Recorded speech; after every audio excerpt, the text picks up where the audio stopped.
Gavumenti ng'eyita mu Ministry y'ekikula ky'abantu wansi w'enteekateeka ya Special Enterprise Grant for Older Persons ewadde abakadde mu disitulikiti y'e Wakiso obukadde 100 wamu n'abakadde ba Kampala disitulikiti obukadde 65 beekulaakulanye.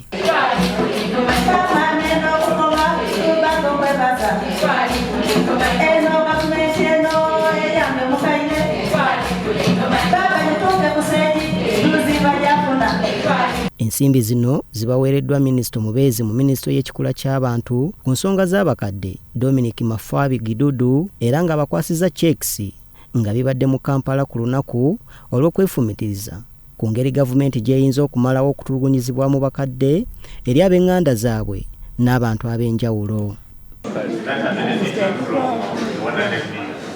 So we have bakadde tukolerere wamu wali mutalapigali.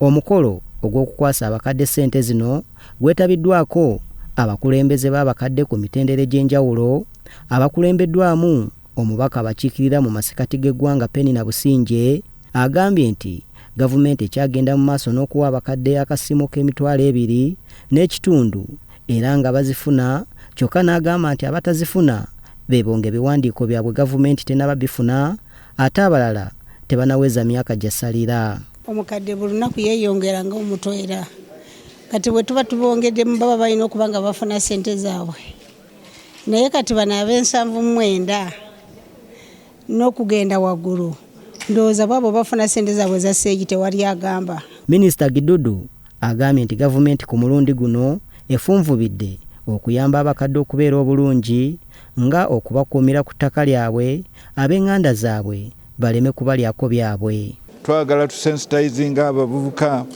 bamanye nti ebintu by'abakadde byawe oba kitwala emyaka 3 oba 4 oba 10 omukadde bwafa mwe be basikira.